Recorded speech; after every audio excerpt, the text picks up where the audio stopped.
All right, well, Planeswalkers, welcome back to episode 5 of the Mana Problems podcast. Yay. Goody. Right? 5 episodes in, man. We've covered some interesting subjects so far. Very much. Definitely last episode was something a little bit off the norm for a podcast episode of ours being, just covering what exactly Casual Commander is to us.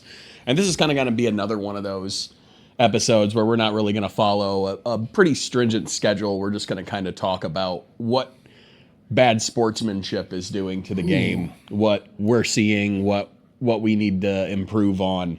In other words, etiquette, guys. Etiquette. Table etiquette is definitely going to be a big one that we talk about today. But as always, I'm Jay, and I'm here with Chad. TC is not here with us, our other host today, but he will be back for the next episode. Hopefully. And then we have another bonus episode coming out right after this one of a fun Raga Draga game. Hopefully that's going to be the thing, because I'm like, we need to film this. The deck actually ends up being a lot of fun to play. Yes. Yeah. It was a ton of fun to play, and I'm really anxious to drop that episode on the channel right after this one comes out. But and then we finally got the other monstrosity that y'all forced upon me. Yes. We did finish the mono blue no creature deck. Jerks. I swear to God. Which I believe you went with Teferi. It was the only one you can't choose. As the commander. I believe that's the only. Yeah, well, you could have picked like Tamiyo or something, but. No, you can't. Oh, she's got green. Yeah, that's right. the Tamios that are out here, are out at the moment, either have green or white or something else in it. Yeah, the one I'm thinking of has green. And they cannot be your commander. Yeah. The only blue non-creature that can be your commander is Teferi. Which is kind of like, that's screwy, but it makes perfect sense. Yep, and we'll be debuting that deck list on episode 6, which is the next episode coming out. So that'll be out in the comments of the next episode. And then the fun bonus episode of filming that one after. So that'll be interesting, man. Mm-hmm. But first, before we get into the main subject today, let's talk about Lorwyn a little bit. Lorwyn's right around the corner. Oh, yeah, they just gave us a big release date, some release dates coming up. Some big release dates coming up, being the 16th and the 23rd. So really excited for pre-release night on the 16th. That's going to be super fun. Yeah, I just saw there's already an infinite combo using one of the cards from this set. Mm-hmm. I was like, phew, already? Guys, it's not even out yet, and you've already got as bad as the Hulk and Caltrops. Well, you got to let the people brew, man. That's what they do. That's what we do, man. You got to let them brew.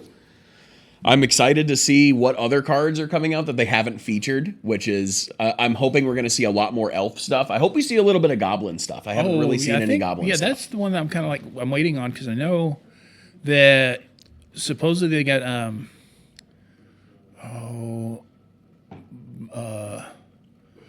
keep forgetting her name, Morganti. High Perfect. It's the legendary from both Lorwyn and Shadowmoor. Yeah, it's the Boggart Auntie. Yeah, Boggart Auntie, but it's Moog. Moog, I think is her name. No, it's something else. It's okay. It's not. It's yeah. But she's red black in the first set, and then green red hybrid in the Shadowmoor, which was kind of like whoa. Yeah. So I mean, it was a flip. Like elves in Lorwyn were green black. And then elves in Shadowmoor were green-white, which was a crazy kind of feel when you think about elves. And elves being a black creature is kind of like, huh? But then when you actually run it down, it makes a lot of sense as to the lore behind elves themselves. And then you've got the ones that are the white ones, which are kind of like your, your wood elves in that kind of sense. Yeah. Where the black ones were the guys that were in like cities and citadels and stuff like that with the politicians-ish. They were, the high elves or whatever they wanted to call them. I mean, and the ones with the wood were all about nature and all about healing and all about the goodwill of whatever. And it was kind of like, okay, now I follow. I got it. And it was just crazy when you think about the difference between one elf and the other. Mm-hmm. And then in the original lore when goblins were red black, and in Shadowmoor they were green red. Yeah. Which was like, which didn't really flip, and it was just hard to kind of grasp as a thing in my brain, because you didn't know goblins being very nature related. They were always kind of like in their own little world of their own luck and their own thing and their own whatever. You don't really ever associate goblins with nature. No. But it was an interesting take. So we'll see how it goes with this. They may not do any of it. I mean, we haven't seen any of it, so maybe they decided that it was a bad idea and it's not good for this release. So all we've got is one elf, and that's that green black one with Blight 1. Yeah. Yeah, the High Perfect Morcant, which, I mean, we will definitely see more elves. I'm almost 100% positive we're going to see more elf cards than just High Perfect Morcant coming out. But that is obviously the one that's been showcased the most in this set so far.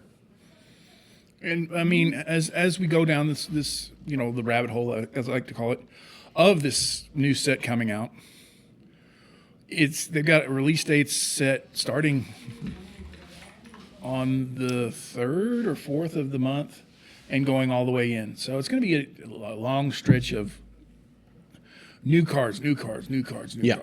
So it's not as we'll see. We will see probably another 2 or 3 big drops of things before pre-release on the 16th, which will be, we'll be following through on those as they come out and updating you as they come.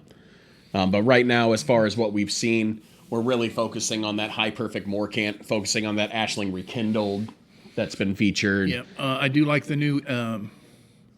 Have y'all seen the Kirill Attentive First Year? The what? Is a brand new vampire that they released. No, I have not yet. All right, this is probably going to be the return of vampires. So he has a fun ability. He is 2 red or white, so the split in 1. Tap 2 untapped creatures you control. Copy target triggered ability you control. You may choose new targets for the copy. Where are you at? I'm in Kirill. Or do you mean the website? Okay. Well, no, I'm just trying to figure where you were at. Yeah. You're good. I was like going, well, maybe here. Well, we'll flash it into the podcast episode for everyone too to see. But that's another one. Obviously, we're seeing vampires now. So hopefully we do see some more goblins. At least I'm hoping we see some more goblins. I know a lot of people are hoping we don't, but that's at least my hope. I'm kind of hoping goblins, because as a creature type, goblins are a lot of fun to play with. And they're also a lot of fun to use as not so much a fodder, but as a creature type. Fodder was the exact word that I thought of, too. As soon as you said fun to use as a fodder was the exact word that came to my mind. So, the new incarnations, I'm loving these guys. Yes. Yeah. Because of... Deceit was the one I was looking at. That was kind of neat. The Evoke thing, which I'm like going, I'm loving those. Mm-hmm. And then we've got this guy, which is the double-sided card, which is really cool. That was one we touched on in a previous episode, Irdu, which is that mono-white god. And then the other side is Isuru. Yep. Which is gross. And then Ashling's got a double side, and then we do have Morning Tide's Light, which is exile any number of target creatures at the beginning of your next end step. Return all those to the battlefield until end of turn. Prevent all damage that will be dealt to you this turn, and then you exile it. So it's one of those cards that you play. You exile all your stuff and board wipe them. Yep. Which is very good, and it's like, that's just mean. The one I'm kind of interested in, it's a different redo of a creature from, I want to say, Eventide. And it's a white, it was originally white-red, and it was a Kithkin. And it did the same thing exactly as what this one, but it's green-white. It's called a Figure of Fable. And for 1 green-white, you can make those 1/1, a 2/3. For 2 green, white, and 1, you can make it a 5/4, and then for 3 colorless and 3 green, white, which is the hybrids, you can make it a soldier.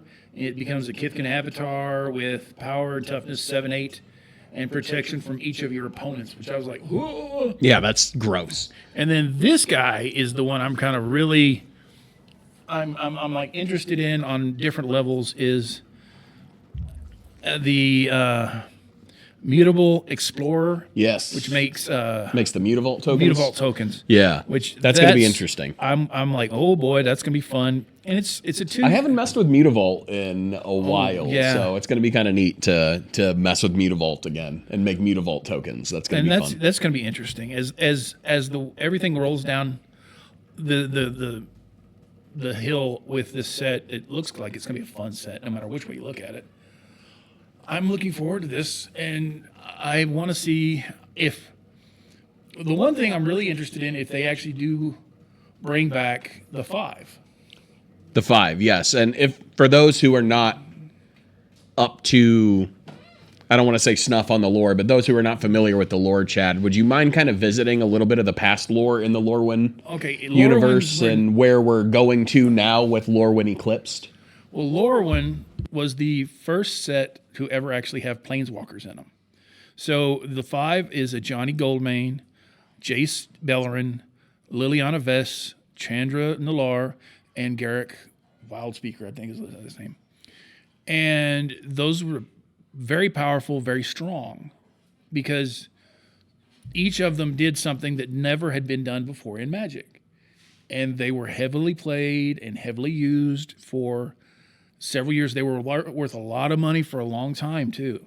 I mean, granted, they've printed them into the dust, so people don't use Planeswalkers as much as they used to, but they're still, I consider them a great card to have in the game. We've definitely seen the introduction of much more powerful Planeswalkers than the 5, but we do see some play of the original 5 still with. I've seen some with Jace Beleren still being played. The Jace Beleren and the Garruk Wildspeaker is still, I don't want to say popular, but it's still played strongly. Because he's a 2 green 2.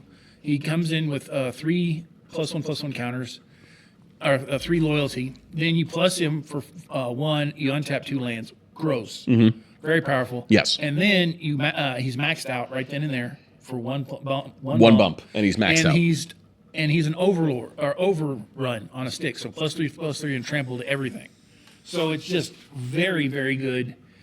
Even in today's standards, where a 4-drop is not bad, and you get 2 mana back for playing it. Yeah. I mean, in reality, it's called I tap 4 and I basically tap 2 and play out a 4-drop thing. Yeah, and which is amazing. He's very powerful, very good. A Johnny gain life. I think it's +1/+1 flying and vigilance, and then his big one, which was really cool at the time, you get an avatar that's power and toughness equal to your life total, which means you can make tokens and copy them things all day long. And then if you're playing white, you have crazy life gain already, so you're just making giant avatars. Yeah, and then the Jace was all about milling, drawing cards, milling cards. Yep. Liliana was like damage and make you, I think you discard, but I could be wrong on that one. And then bring everything back from both graveyards back to and play on your side. And Chandra was all about the hate, as in burn. Burn spells, it's like kill spells. +1, X, -X, and then -8 did I think 6 damage to everything. I think it's 6 damage to all creatures and planeswalkers or something. It was really something you didn't see every day that actually was like, oh wow, that's actually really good. When they brought planeswalkers into MTG, it was a, I want to say, welcome thing, because it was something new. It was fun. It gave you a new opportunity to kind of learn new battle mechanics with now having planeswalkers on the battlefield that you have to deal with in addition to creatures, and then having these loyalty abilities, which was fun. And now we have so many planeswalkers out. Many planeswalkers out now. The other aspect that was really cool about it is they were considered another player. Yes. So what they were actually targets or targetable. with your direct damage, with your Kill spells, Well, your damage spells, your the damage spells. Yes, the kill spells not so much until they actually added to target planeswalker. yeah. And they didn't do that until That was not Alara. It was Return to Ravnica. yeah. Yep. So the only way to actually take out a command for a planeswalker for many years was to either swing at them or originally play another one that's on your side of the board. And because the legend rule was there could only be one on any side of the board. So the joke was I play Jace to kill your Jace. Yes. And that was a part of people that made a lot of people mad because It turned into Arena of the Planeswalkers. Yeah, which was, well- it was fun. Yeah. But once we started building onto Planeswalkers, it became less of that and more just part of the game, which was what was the intention to begin with. I mean, they were fun, and it's a blast to see if they bring all 5 back. What's weird is Jace is different. Garrick is definitely different. The stories with all of them have changed so much.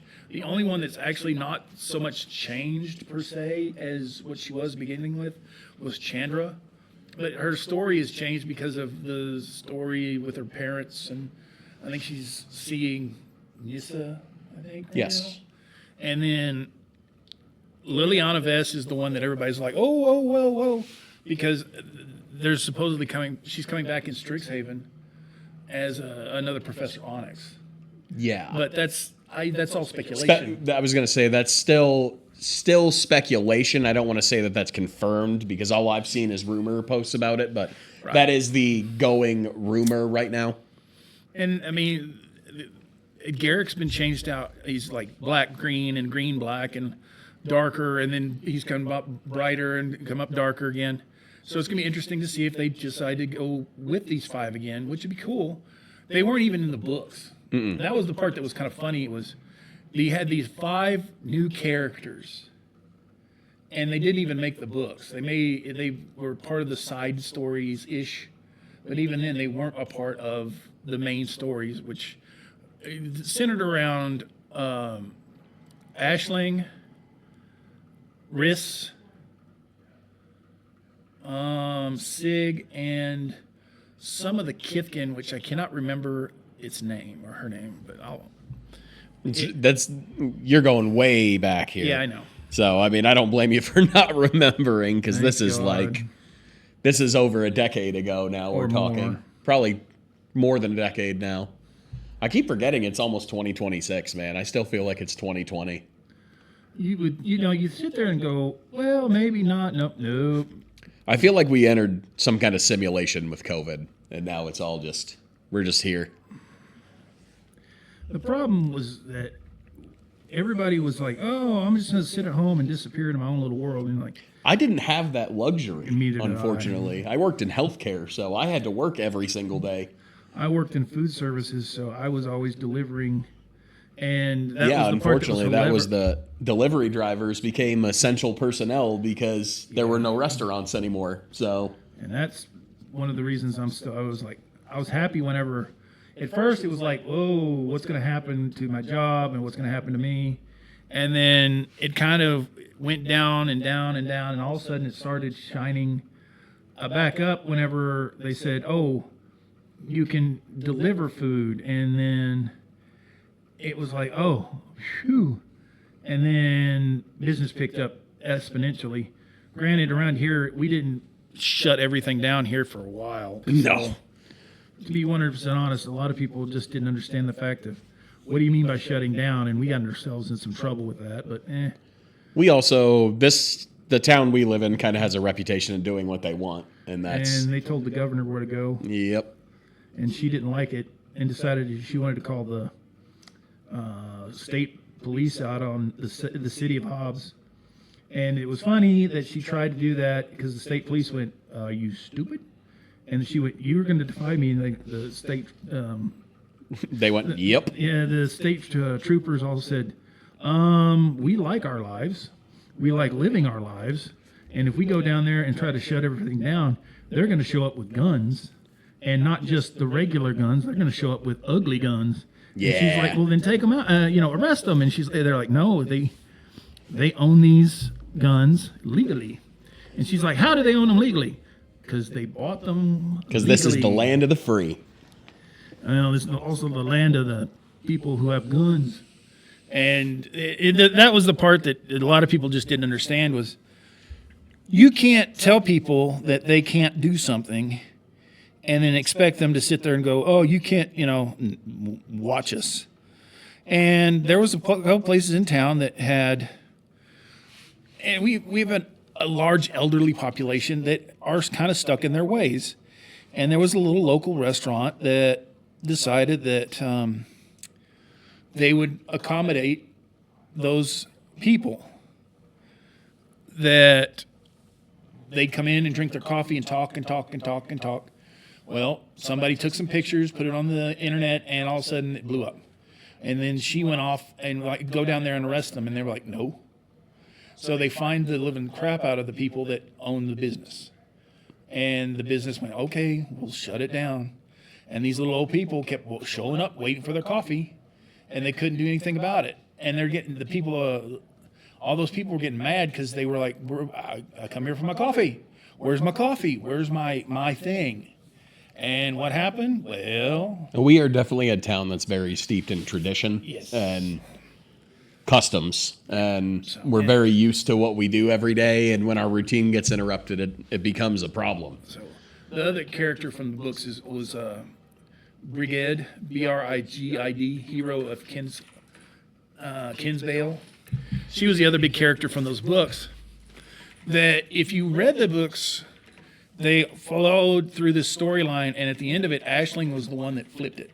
Yes. She was the one that actually caused everything to go from bright, pretty, pristine to dark, dingy, and scary. Yep. And where all of these flamekins, which what she is a flamekin, became Aislings because they weren't the bright, flaming characters anymore. They were all coal and barely alive. Yeah. But it was kind of it's the books. Whenever they put the books with the fat packs, which I'm dating myself again, they were a great source of lore and story and knowledge, and they were fun. They were good books. The books with the fat packs, I think that was early 2000s. Dude, it came out. They started that with I want to say Torment and earlier. I know it's a lot earlier than that. Because we have a whole bunch of them on the shelf at the Gamers Guild here, like for decoration, just behind a bunch of stuff. And they were really cool to get with the fat packs back in the day. It's been a very long time since we've gotten those. And I would love to get those again because I was somebody who originally got into Magic for the lore because I loved comic books and I loved graphic novels and manga. And I mean, this was back in the mid 90s, so that was back before it was mainstream and cool, but we at least got a little extra something with our fat packs. You know what I mean? Like you got to pull your cards, you got to brew your deck, and then you got to go home and read the book and get some more insight into the lore and learn more about the cards and the story, and that was fun to me. And I miss that. I agree. I mean, and the other thing, it gave you a life counter, which that was the first time they ever gave out life counters. And the other cool part about it was they gave you a book, which was all of the cards, so that you didn't have to keep on going online to look at these cards and look it up in a book. It was an amazing source of information for a lot of things. I just thought it was a sad truth that they got rid of them because it irked me. Sounds like our doorbell just went off at the guild. Cool. But let's talk about etiquette. Etiquette, man. So I've been seeing a lot of, I don't want to say bad sportsmanship, but I want to say a very weird intent when it comes into playing casual games. Yeah. And that, to me, boils down to bad sportsmanship because you're showing up to a casual night with a CEDH deck in disguise to just pub stomp the crap out of your friends, which that's all well and good. If that's who you are, then that's who you are. But to me, it's a mark of a bad sportsman because not everyone wants to show up and just get the crap beat out of them for 50 games in a row. It should be more about having fun. There's a place for those decks, and those are tournaments. And what we see a lot, I don't know about everybody at home and in their local game stores and at your local and travel tournaments and whatever you want to call them, events, what you guys are seeing as far as etiquette. But the one thing I know that's my biggest problem is making newest players feel unwelcome and just overall putting a bad image of the game out there for new people. And that's what this does. Don't be a rude ass. Be kind. Be cordial. Be uplifting. Fuck. Be a mentor. That's what this. When this first came out, when Magic the Gathering came out, it was about mentorship and about teaching new players the game, and it was called the Guru program, and you got special lands for those, and I'm lucky enough to have some Guru lands. Chad, I think, has a few Guru lands. Our other partner T has a full set of the Guru lands. And those are very valuable nowadays because they haven't been a thing for 2 decades or more.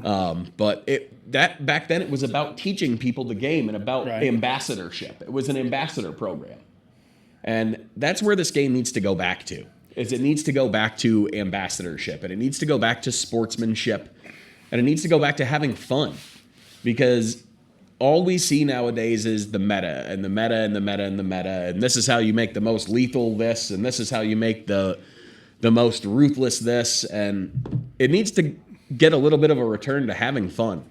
One of the things that also I've been having a problem with is seeing individuals who show up and they'll play their deck. And if that deck doesn't win, they'll shift to another one. Yep. If that deck doesn't win, they'll shift to another one. And they start getting more salty and more hot and more mad because they're not winning. And then finally, towards the end of the night, whenever they've had their fill of not winning, and their ego is like in tatters and shreds, they pull out the most god-awful thing they've ever made and going, all right, let's go. And if they lose then they get in a huff. They have a meltdown. And we've meltdown, seen it in person. We have seen it in person at our own game stores with certain people where, and I mean, I'm not going to say I'm one of those people, but I do like to rotate my decks around, and I will play a deck, and then whether I win or lose, I rotate to another one, and then whether I win or lose, I'm going to change, because I have 12 or 14 and I like to play all of them. So it's not whether I win or lose. I just like to get a rotation in with each one of my commander decks and stay fresh with them. But we've seen someone pull out just literally board wipe the deck. Yeah. Or, a CEDH deck in disguise. Or we call it a secret commander deck where you have a weak commander in your command zone, but you have a bunch of tutors to get one card out that's your actual thing that does everything. And then you just murder everyone, it's the same thing. But that doesn't make the game fun for people. Whether you win or lose, I mean, have some sportsmanship. Don't be a sore loser. It's a card game, man. This is a card game.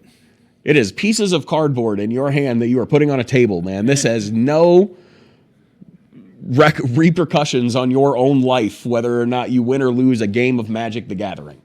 And the other side is you're doing this for leisure and fun. That it's supposed to be for leisure and fun, but we see a lot of people where it is definitely not about leisure or fun. Well, I mean, you've got your pros. I get that. I understand that.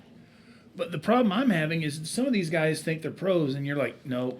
Well, it seems like everybody thinks they're a pro now, and that's what kind of is getting me salty about where the state of the game is now, is everybody is trying to build this pro tour level deck. And if you go that route, there's a reason you want to go that route. If you want to be a pro, okay, you know what? You go out there and do all that due diligence, do all that work that requires you to play a pro setup. Yeah, do you know how a lot of people do not is? understand the level of effort it takes to play on that level. It is. It's not so much. It's the effort. It's also the The money. time commitment, the money commitment, Oh my the gosh. travel commitment. The travel comes in with money in the sense of you got to pay to go to the town, you got to pay for a hotel, you got to pay for car, you got to pay for food, you got to pay for entry to the tournament. If you're lucky, you might have gotten that paid for by sponsors or something like that. Or you played a satellite event and you got free entry into it. But a lot of these pros sponsorships and not as much sponsorship, partnership agreements, partners with stores and stuff things like that, where their entries are covered, but you still have to cover airfare if you're going cross country or travel or hotels and all of that stuff. It's not a cheap thing to go around and play professional Magic the Gathering. That's not a cheap thing to do. It's really hard and it's really intensive. Whenever all is said and done, after all is finished off with it all. To win a pro tour, you make a little bit of what you spent back. And I mean a little bit. You are not recouping your losses by any means at all. Granted, sometimes the prize support makes up for it if you're pulling heat and you're selling it or doing things, or you're getting sealed product that you can then keep and resell later on for thousands, as when Final Fantasy first came out in the Pro Tour and they all got collector boxes, and it was a $400 collector box when they got it, and now it's a $1,200-$1,300. Yes. So yes, you can make money. Are you going to make money quickly? Absolutely not. No, you are not. You better have either some really good support, or you better have a really high spending limit credit card to get around. Independently wealthy. Or you better be independently wealthy or come from money, because it is not a cheap thing to do. Just to travel lottery winner locally around is not a cheap thing to do. I mean, to even go, an hour or two away to go to events is not a cheap thing to do. Where we're at, it's about a 2-hour drive to the nearest city in all four directions.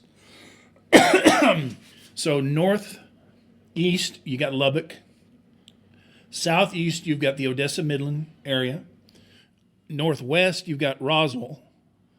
Southwest, you've kind of got Carlsbad, and then 3 hours from there is El Paso. Or 3 hours from here is El Paso.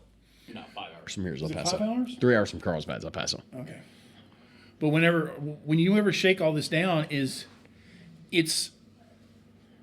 at least going to be $60, give or take, to fill a tank of gas, drive all the way over there, and then drive back, because you're not going to stay overnight. You're going to go over there, play the tournament, and leave, and that's at a local, and that's considered local for people where we're at. And when we say local here, that's really what we mean. Local to us is a 2-hour drive. That's pretty local for us, because this store where we're at, I mean, thank God for the Gamers Guild, because we have a really great place to come and play and podcast and film our content and do things like that. But that's because we own the store and we made this place for people, because this was not a thing around here. We made it for people. But that in the past, I was the one who kind of pushed for people to still play. Whenever game stores shut down, ownership changed, things happened, people's feelings got hurt, whatever. I was always able to be the guy who found a place for us to play and go to and play. That was pre my time here. That was when I was still out and about in New York, actually. That was before I came to this state. Whenever we would have a store, we would all support the store, and things would happen, real life. A lot of times it was real life that the store wasn't making a whole lot of money, and the person that was working it had to go and get another job to support his family. And it was like, man, this sucks, because he couldn't do it and have somebody working for him, because he wasn't making enough to make it worth its while. So they would shut down, and then I would find somewhere in town that would let us come and play. A lot of times they just let us come play for free, which was really nice. Other times they would sit there, if it was like a restaurant, which a couple times it was a pizza place, that would allow us to come in and they expected us to buy food and drinks, which everybody did, and we were able to play in those spaces. Eventually, though, other people showed up and opened because they saw opportunity. I could never pull it off because of where a lot of times I was working at the places we were playing, and I wasn't making enough. I couldn't make enough to open up a restaurant or open up a business like that. So it was like always, well, Chad, why don't you? Because I don't make enough money to open a place. Well, and we definitely don't. Like, we didn't open this place to make money. We opened this place because we love these games and we love the people that play them, and we wanted people to have a place to come and play. So we've always had I've tried very hard to have a place to play here in town. So we've kept it alive for a while. I mean, at one point in time, it was just me and maybe 2 other people. And then all of a sudden it would grow and grow and grow and grow. But it's always been nice to be able to watch people show up, new people come in, play. If they had to leave, they had to leave. And then we advance it more, advance it more, advance it more. One of the few people that stayed for a while, for a long time, was Taylor. He started, like, TC's always been one of the guys. Brett, good friend of ours, he was one of those that showed up at one of the churches that I would do stuff with. There's other people that have come and gone, and they either move away or they get jobs where they can't show up as often. But it's always been, that constant people coming in. When one person leaves, other people come in, and it's always been nice to have a place to play. Yeah. Now and that we've got this place, it's kind of really nice because it's now like a bit more permanent and a bit more, let's say, you're able to set roots up. Who wants to play this level of gameplay, this level of gameplay? If you don't want to play at this level, you go over here. If you want to play at this level, you can go over here. It's nice to have that. And it's nice whenever everybody at the one table that are like C players know that it's a C table, know that it's going to be turn 1, turn 2, unless somebody interacts with everything, that the game is going to be that cutthroat. And we have really successfully cut down the saltiness. Yes. I don't want to say saltiness, but the level of unwelcomeness that comes when you walk into a random game store and then you sit down at a table with a bunch of C players that you didn't know was a CEDH table, and you get worked. And it makes you not want to play anymore. And the part that kills me is if you go to a random store, new, that you've never been to ever, and you go up to a table and you ask them, hey, what kind of level are you playing? And they go, whatever. That is a bad indicator. Well, that's a bad indicator, one. Or I say whatever because I don't care. I don't care what you're playing. I'll play whatever I'm playing. Yeah. If you kill me in 2 turns, you kill me in 2 turns. I don't care. I want to try. Half the time I'm working on a deck, and I want to work the kinks out.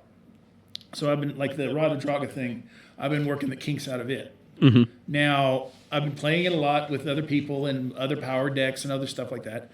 And then, okay, I've finally gotten to where I like it and the way it's set up. I think we've played it from about a 2 to a 5. Yeah. And it's definitely not a 5, for sure. It's definitely not fast enough to be a 5, but it holds its own at a 4 even. I mean, it'll win. Not every time, but it definitely has the potential to win, even at a bracket 4. But it was very fun at a 3, and it didn't feel oppressive or overwhelming or controlling. It felt nice. Yeah. Like, it was a fun mechanic to kind of see. You put a whole bunch of mana dorks on the table and swing them out and get a bunch of effects, and it was kind of fun to play against. I think it's a neat commander to kind of keep in the arsenal for just a fun little gimmick deck. Right. And then where other people who I've played against they'll play what they think is their big, most powerful hot shit deck. And then somebody else will sit down and play them with a little better. They'll play them better than what they're playing, or just outplay them, or their deck's better. And they will get so hot so bent, they will scoop everything up, flip double birds on somebody, and leave because his ego was not. And the problem was is the guy that did it. He's the main problem is you're not making this up. This actually happened. Yes, I know. At our old store before we moved into our permanent location here. And it was so bad that the guy that did it later was like, "Man, I shouldn't have done that." I'm like, "No, duh."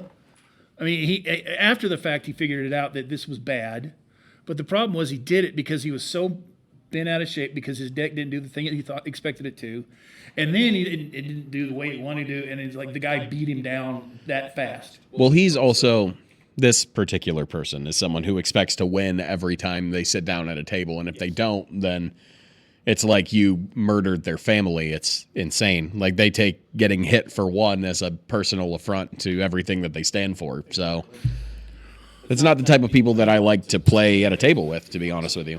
But in a tournament setup, you want to be the aggressor. You want to be that kind of a player. There's being the aggressor, and then there's just being a flat-out douchebag. Right. And there's a very bold line between the two, and it seems to be crossed back and forth quite a bit. And whenever you're in a tournament, there's a mindset you need to be in. Whenever you're at your local game store on a Wednesday night or a Thursday night or a Friday night, and you're playing the fun stuff, you're doing the fun thing, you're not out for the wins, you're in for the fun. Yeah. You don't need to be the uber, like, raw guy. Just play to sit down and have fun. The second you decide, oh, I'm going to be top shit on Turd Mountain, I don't want to hear it. And guess what? You're the first one out. And I don't care how powerful your deck is. I don't care how powerful whatever it is you're playing. There will be somebody else who can beat you with something else that can beat you. Yep. I don't sit there and when somebody beats me down, I'm like, cool. You can play again? Okay. Are you going to change decks? No. Okay. What you've got to do is you've got to win, then I just figured out exactly what you are, and I will handle this appropriately. I mean, I've played little kids are different in the sense they feel like they have to win, and if they don't win, they get really upset with themselves. Yeah, and that's just kind of part of being young and being young at the game. And then, but if you've been playing this game for more than a year, 2 years, that doesn't need to be your mentality anymore. It's about having fun. It's kind of hard whenever you're still, let's say, pre-teens to understand the different concepts, because you're still layering your life up. Absolutely. Now, if a parent comes in and just goes, the difference between this group and this group are two different things. Okay. But whenever the kid comes in, usually if I'm still teaching him how to play or her how to play, I will let them get the upper hand a lot of times to get their confidence up, and until they actually learn how to play the game well enough to where they can do it without my help. Once that happens, then let's ding ding, let's go. Because I'll start playing, and then they're going, why are you playing different? I'm like, well, you know how to play now. You don't sit there and ask all the questions anymore. School's over now. Well, it's time for exam time, and now you get to play the real thing, But I mean, and I've got some decks that I built way back in the beginning of Commander or EDH that I've not mucked with. I've not screwed with at all, and they are lackluster at best. But do I change them up? No, because I love them. I like the way they play. Or I like the Commander, because the Commander's is just the guy I like. It's nostalgic and it's fun and it takes us back. And well, one of them is my first EDH deck that I built was Hazes on Tamar. And if you know who Hazes on Tamar is, awesome. If you don't, that's okay. He's a 7-drop 2/4 creature. that once you play him, you've got to make it all the way back around to your turn again. And if you do, then you get a 1/1 Sand Warrior for every creature in play, or every land in play. There's been tricks used now with him, with I think City of Shadows and a few other cards that make him very broken, but it's not as broken. I never used it. I just liked the token generation bit of it, you know what I mean? And it was creatures and all those things that go with it. With that, I just had fun, and I still have fun with it. I think I've changed the commander out because somebody said this is better, and I'm like, oh, okay. But I left him in the 99. Yeah.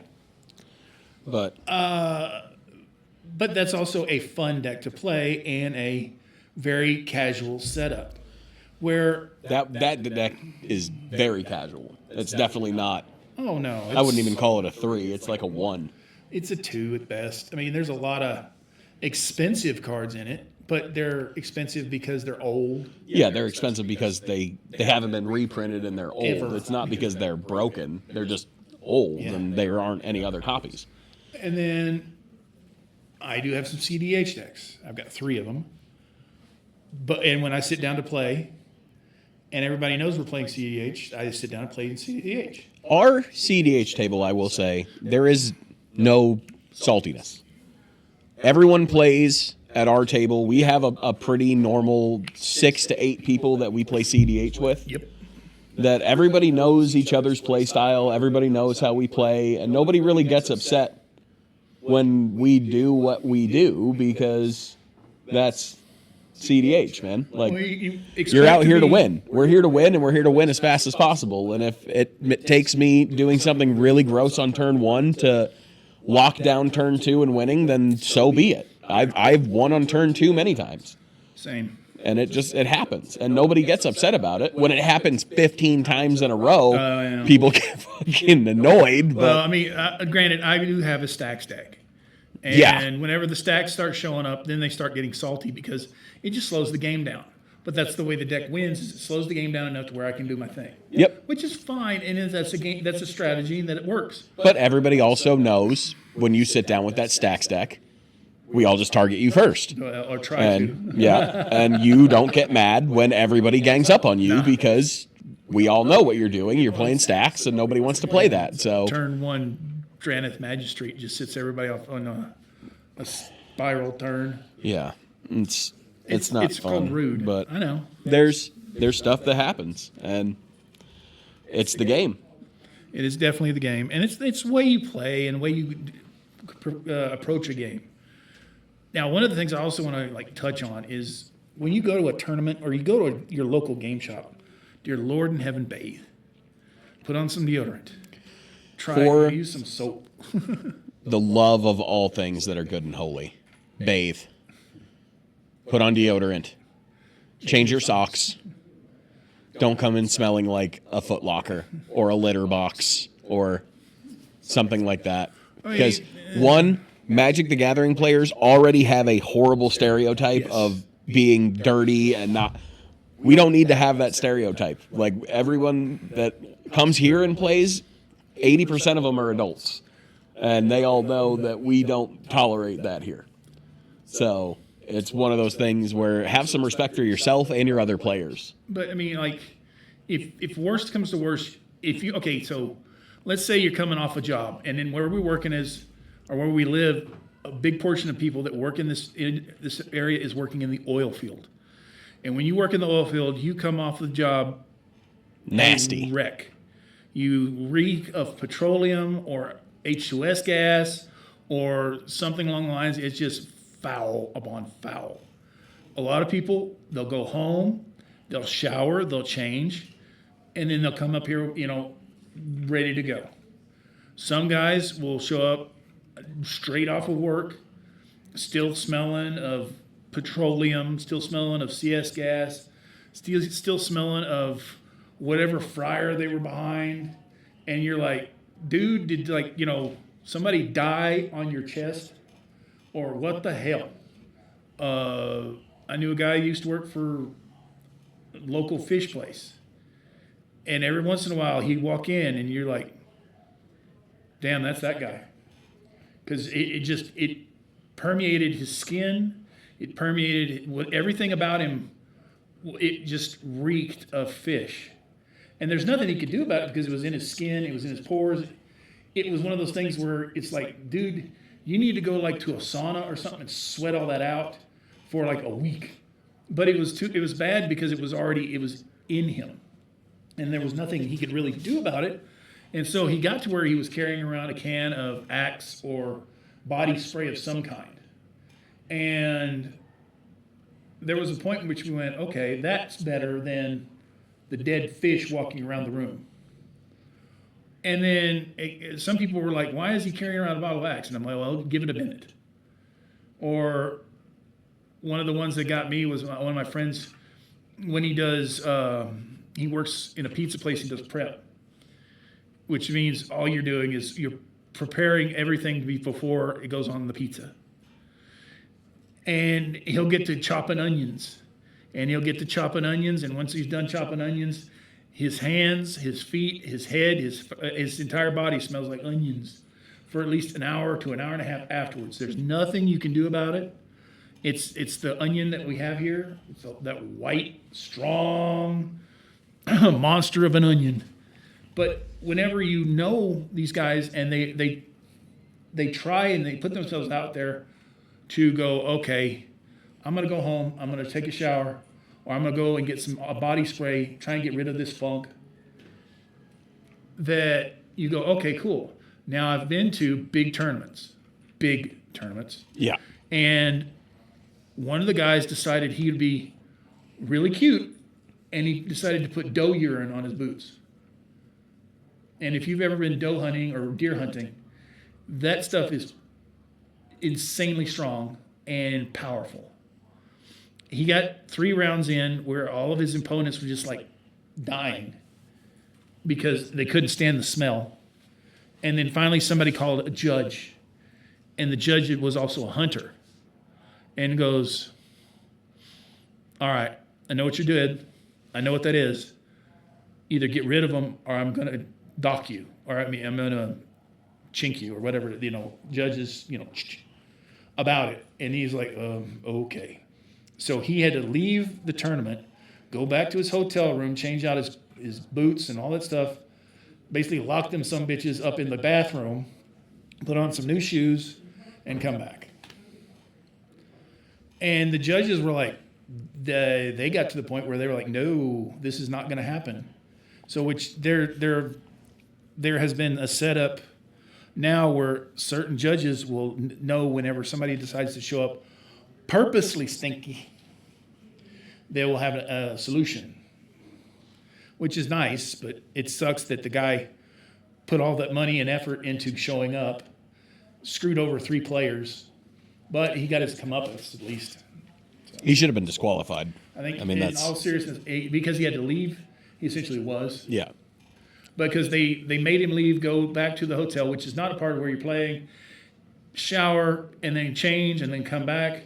I think it was an hour and a half. By the time he'd come back, he already taken 2 losses, and a third was on the way. Yep. Which serves you right. But I mean, it's like, if you want to be a jerk about it, that's not the way to do things. That's not strategy. You're not being strategic.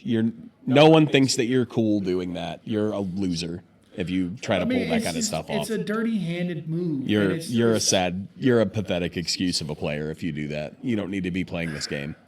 Just hang it up. Sell your cards. Hang it up. Don't play the game anymore if you're going to do that kind of stuff. It's just so petty. Just petty. And then, okay,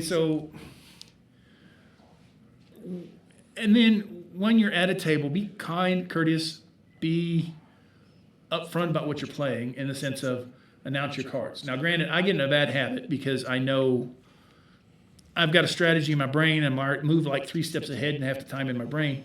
So when I play something, I don't announce it. Well, and most of us that play together, we already know what you're playing. But that's a bad habit I've gotten into. Yeah. Because I've played for so long, and I've played single matches or one-on-ones. And then after that, I kind of, whenever it's a group and somebody asks, and I'm like, oh, sorry. And then I'll say what it is. And then I'll read it sometimes, and still they're confused, and then I hand the card to them. But as the game progresses, the longer it plays, the longer it goes. Don't be afraid to say what you're playing. It's not that bad. And if it slows the game down just a bit so that for everybody else to figure out what's being played, great. Because that way they can acknowledge a threat when they see it. Yeah, and don't be condescending when somebody asks questions. Like, a lot of people are not at your skill level, and they're learning this game, and they don't know every card. So there doesn't need to be any kind of a condescending tone when somebody asks you what a card does, or if they can see a card. It's about learning. That's what this whole game is about, is learning and being better. Most convoluted cards to play against, whenever you think about the way it's worded and the way it's stated, is Noctowl Warpride. So it's 3 green and 3 of a colors for a 3/3 creature, which is stupid for expensive this card is. Yeah, Noctowl Warprime. That's I haven't heard that one in a while. Yeah. But it's one of those cards that if you play it, you're going for a pseudo win, or to knock out as many cards as you can from your opponent's library or from their field. Yeah. Because you get a copy of it and for every creature your opponents control. And they all have to be blocked. Which is great when you're playing someone who is a token generator, or Exactly. somebody who makes lots of goblins or bunnies or Whatever. squirrels, and there's lots of decks now that just generate tons and tons and tons of tokens. But one of the things is the way it's spelled out on the card is very convoluted. And the price tag, as in like the mana cost for it, is really insane because it's a 6-drop for a 3/3. But if it lands and it gets to that point where it can attack, it can wipe out a board if you're not careful. Mm-hmm. And if you swing with it, and let's say 5 other creatures, you just literally just board wipe them, A or B took them out of the game. Because now all their big stuff that you would have said, okay, I'm blocking your big stuff with these guys over here. No, you have to block all these first. So they can't make adjustments for the other stuff that are out there. Mm-mm. And that's a salt-inducing card sometimes. Yeah. Because it's a dirty pool in sense of it's an old school lure. And if you've ever played Thicket Basilisk and Lure, which was always a fun card. Thicket Basilisk came out in Alpha, Beta, Unlimited. Yeah, Alpha, Beta, and Unlimited. So you're talking they're old. It's old card. 30 years. I mean, a lot of people who are playing this game now haven't. Well, and Lure is an old card that they've stopped printing it too, which means this card must be blocked by everything. Yep. So there's cards that say the same thing now, but this is it's like literally an old school combo that you'd swing with the lured Thicket Basilisk, everything would block the Thicket Basilisk, and all your other stuff would go through. Yep. Now, Lure was not used in an aggressive sense for a while, and then all of a sudden it changed. Where at first it came out was like, why do I want all them blocking this guy? But it was always kind of like, that iffy-washy kind of feel about the card. And then it shifted whenever, not Death Touch, but like the other cards that did the same thing. One of the weird combos that I remember back in the day that would be really salt-inducing was Blaze of Glory, which is an Alpha Beta Limited card. Yep. That have a copy over there in the case of Blaze of Glory. And it states that everything is blocked by this guy. Yep. Now, if you throw that on a Cockatrice, which is ABU, it's an old school, same thing it does the same thing as Thicket Basilisk. But the funnier one was Abu Jafar, which is a card from Arabian Nights. Yes. Abu Jafar is one of those cards that everybody's like, why is this card so gross? It's a 1-drop 0/1 creature that if it blocks anything or is blocked by anything, and if it dies with them. Nobody ever looked at what it says on the card. It says Summon Leper. And everybody's like, oh my Lord, because then it connects the buttons. All connect that you just gave all your opponent's creatures leprosy. And that's why they're all dead. And one of the jokes is that was Dirty Pool, and I'm like going, no. Dirty Pool was swinging at me with 30 creatures. This was comeuppance, kind of thing. That's comeuppance. But that's right that's salt-inducing because the guy thinks he's got the win, and all of a sudden he doesn't.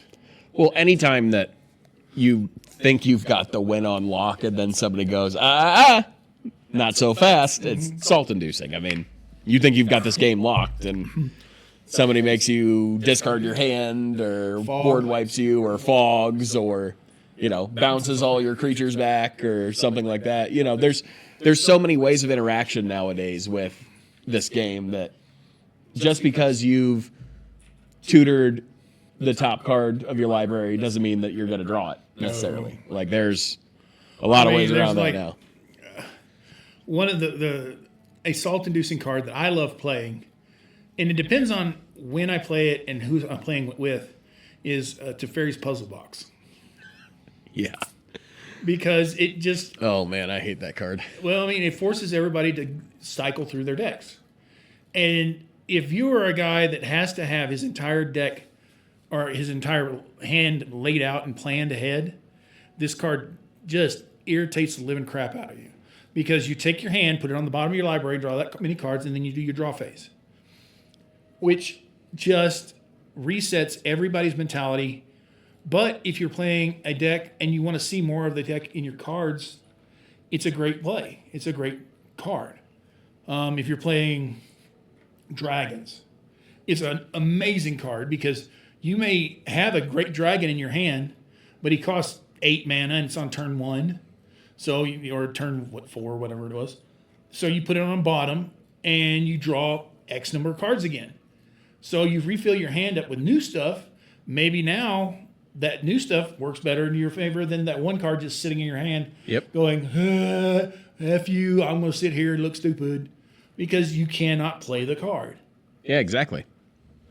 And I think that's a really great indicator of like where you can go with a deck. Yes. Right? And then how far behind you can actually be when you think you're ahead. Yes. Which is scary in some senses. You know what I mean? Like there are certain cards out there where one card can literally flip. They're called game changers for a reason, right? A lot of cards on this game changer list, I don't personally feel should be on the list.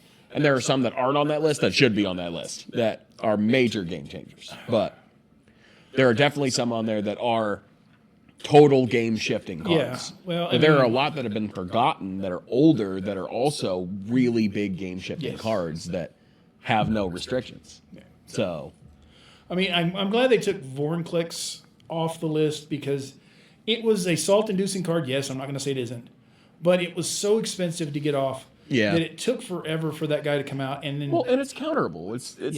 It's interactable. The only other one that I just didn't like because of what it did with your hand was the original Jin Cataxius. Yes. Now that one was just an annoying thing to show up in a game.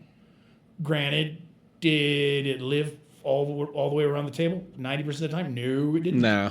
Because somebody found a way to kill it, and if the person that had it, they just cast it that, and then they drew their next 7 or something cards, and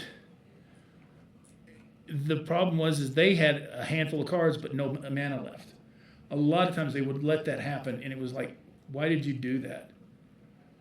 And it never made sense, but it was always one of those cards that just induced salt immediately. The other one that just annoyed me to no end was the Void Winnower.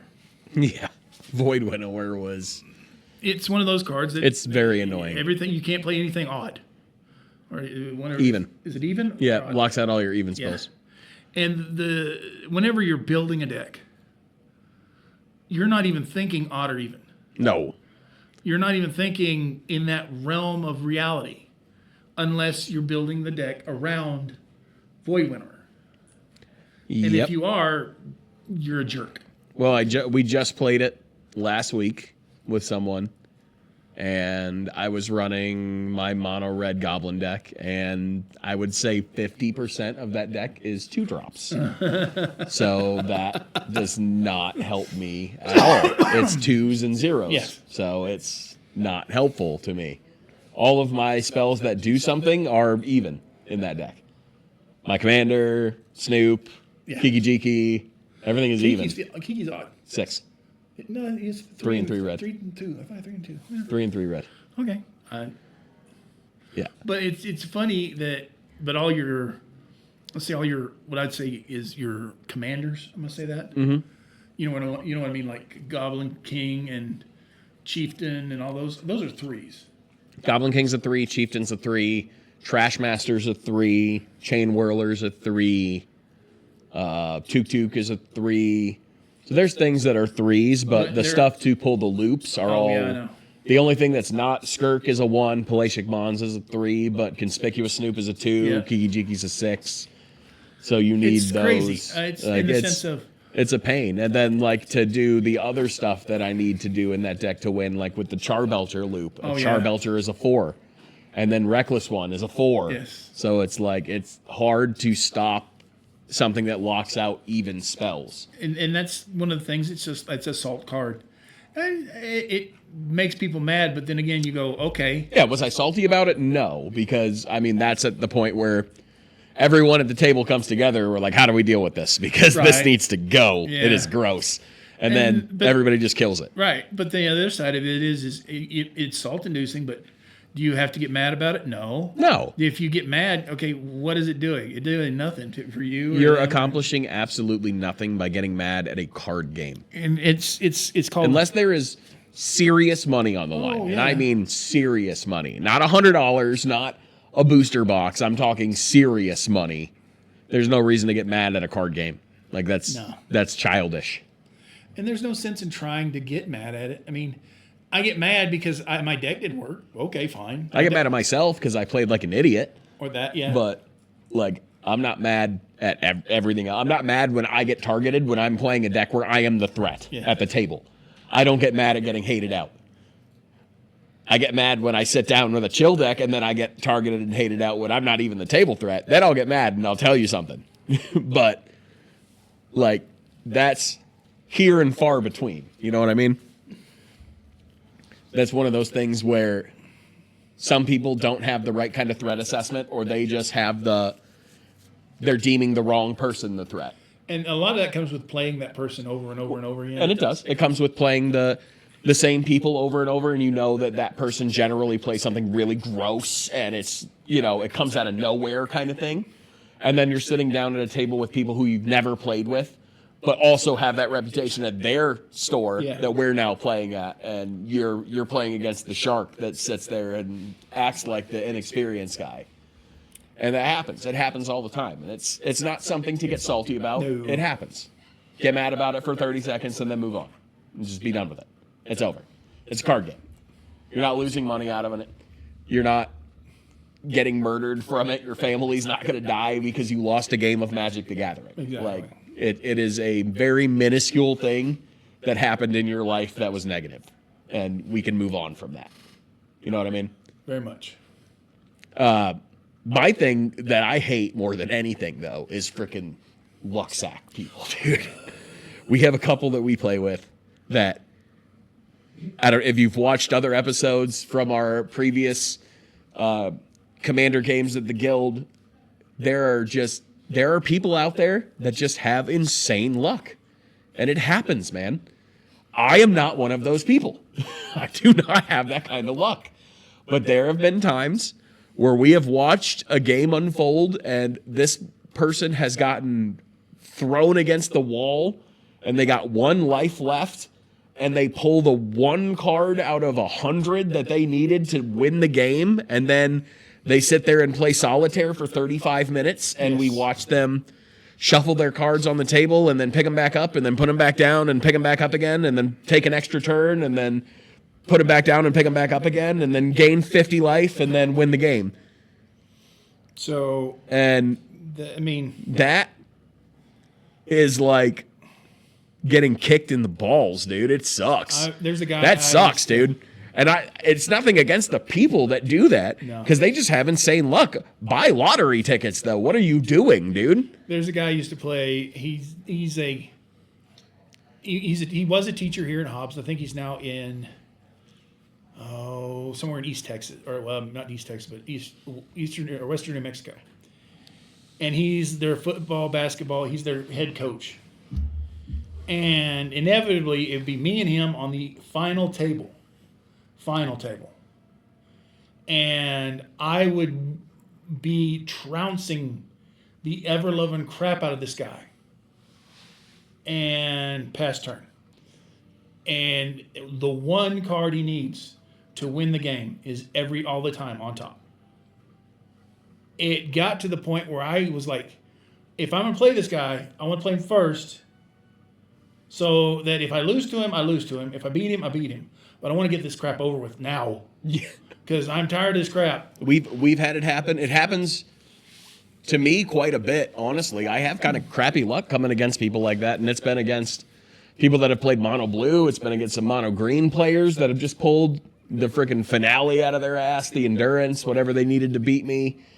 There's been times where I've just been going and going and going, and then you just hit a wall.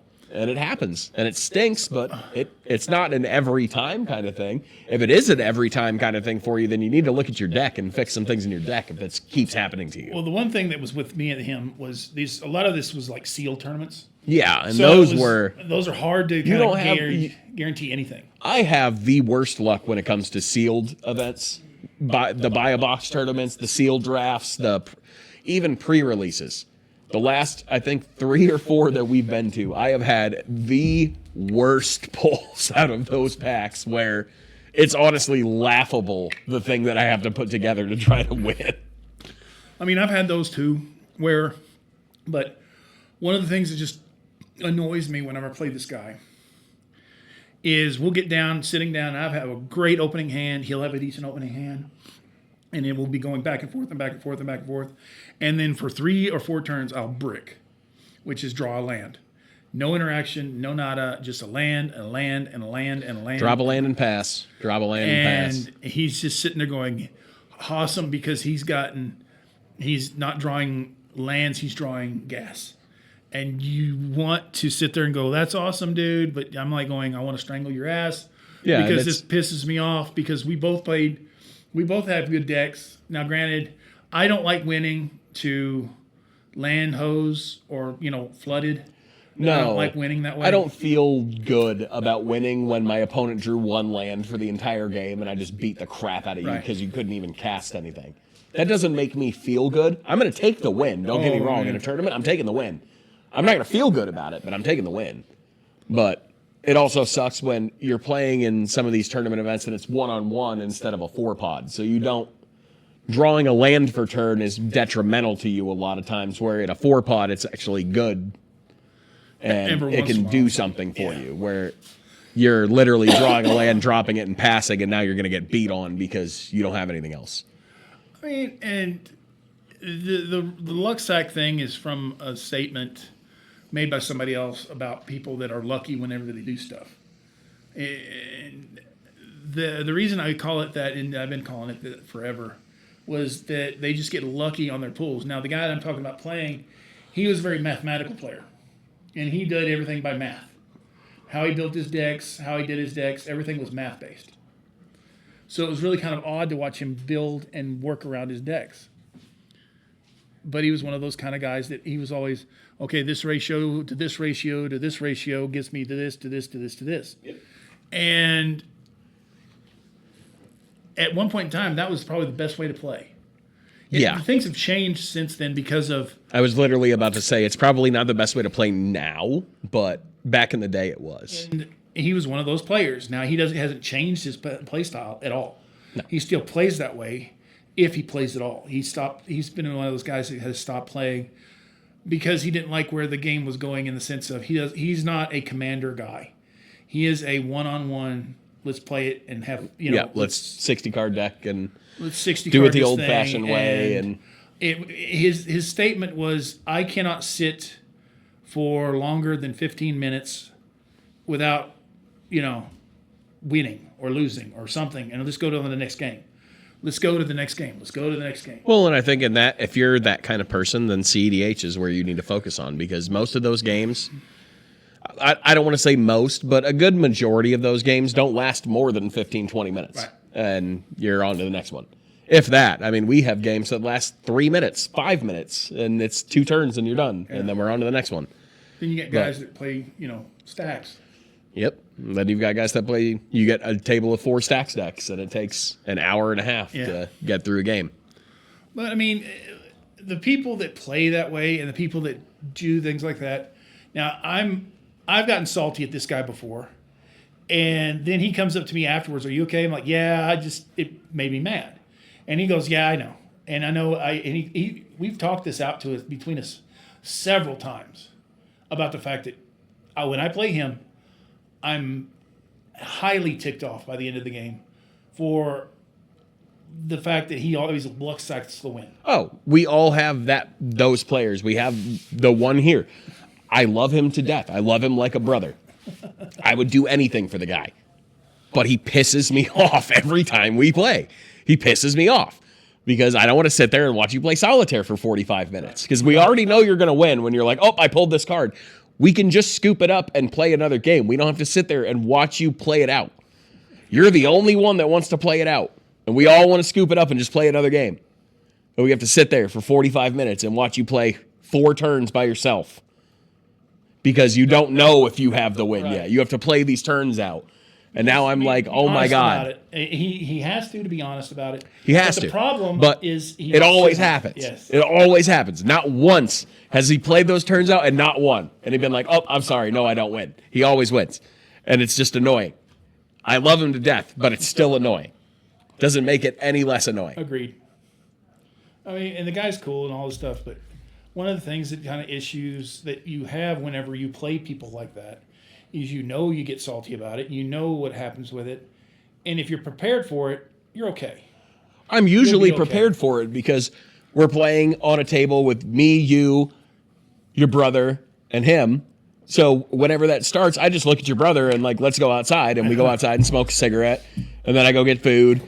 And I can usually eat an entire meal before he's done. I know. So it's hilarious. It's just one of those things. But that's the nature of the game sometimes. Right. And I mean, that's his play style too. He builds those decks like that. And that's the thing. Whenever you sit down with him, you acknowledge the fact that whenever he plays a deck, it's going to be like that. It's gonna be a long night. And you just accept it and move on. It's just whenever those happen, it gets you in the gut, and it makes a lot of people mad. And then when it happens more than once or twice, that's the part that gets you salty. Yeah. But I mean, every game is the thing where it gets old. It gets old. But whenever you get done with the game and you step away, that should be the end of it. Yeah, you shouldn't be carrying it through multiple games right. and he did this 3 games ago and I'm still mad about it. That's ridiculous. And then, just stop. Or like a lot of people, like you guys, you and TC and other people I know will go out, smoke a cigarette, come back in and goes, dude, I'm sorry, I lost my temper. It's not you. It was just me. Everything went bad that turn. We'll smoke a cigarette. We'll smoke a little bit of the jazz cabbage. Whatever. We'll come back in and I'll have forgotten, and that's that. That's kind of part of it. That's the beauty of it. But it's in where the game's set up, the gameplay wise. It's always fun to watch people figure out somebody else's deck and then go, oh, okay. This is where I need to stop you. This is the linchpin right over here. Yeah. So if we pull this falls apart. If you pull this falls apart. And if you can figure that out while they're playing all this stuff and doing all the, I take extra turns, or I take this and I do this and untap all this stuff, and I do this to next step, and when it comes into the point of there's 18 minutes later of one turn, you're like, shoot me now, because it's annoying, and it's just one of those things that you get aggravated, and I expect everybody gets aggravated whenever things like that happen. Mm-hmm. But you also learn and you get beyond it. If you can get beyond it, you're a better person, because those people aren't trying to be mean. They're just playing the way they build. No, that's their method of play style, and it's very stacks and very control, yes. And that's, some people just play like that. Some people love to play blue. Some people hate to play blue. Yes. Chad loves blue, but, we're here to, it's an intervention. We're here to fix that. No. It's a sickness, Chad. We need to rid you of that, because blue is a terrible thing for terrible people. Blue should die in a black hole and never return. I agree, 100%. It belongs in multicolor decks, but if you play mono blue, you're a terrible person. You forced this. You know this, right? I did force this because it's something that's completely out of your comfort zone. Yeah. If there was anything to take you 100% out of your comfort zone, it's blue and no creatures. Because those are the two things that you rely on the most is green and creatures. Yeah. And we took both of those away from you to see how well this is going to work. Is it going to be good for everyone else on the table? No, because it's going to be nothing but blue control spells and counter spells, and we're all going to have a terrible time. Extra turns. Yeah, it's the exact thing that we're talking about now is what he built, because that was the only parameters that he could get, unfortunately. Oh, deserve I guess I deserve getting everything that happens to me for this, so we're going to see how Mono Blue does against Jeskai. Whatever. It doesn't. I mean, this is all. We're having fun with this, and it's just a fun way of saying. Well, I'm gonna put my Jeskai deck up against it. Okay. So it'll be a little bit of blue. Hunams. Yep, some Hunams, the Hunam engine, as we like to call it, and then Raga Draga. I think we're gonna do Naya. Okay. Because you're playing Gruul, so I'm just adding some white to your Gruul. No, I mean, it's always fun. I mean, I love playing cards, and I love playing this game. Everybody else is like, somebody says the other day was like, why do you like playing that game so much? And I was like, well, it's simple. I mean, I'm playing with people. Mm-hmm. And if you're playing with people, then the game becomes more fun on an immediate level. I'm playing with people that the majority of them I enjoy being around and spending time with, and we all have the common hobby of this game. Right. And it makes it that much more enjoyable when you can sit down at a table with your friends and play this game where it's not random people. But that's the also fun part about this game is you can meet a lot of random people and make new friends playing this game, going to LGSs and going to tournaments and doing those kind of things. Very much so. But I think we've covered pretty much everything on sportsmanship that we can really talk about. I hope so. I mean, when it breaks you down to it, be nice about it. Don't get mad. Just accept the fact that you lose, you lose. Lose graciously, win graciously. Yes. And don't make it unenjoyable for everyone else at your table and everyone else at your store is the bottom line. Yeah, don't sit there and I win,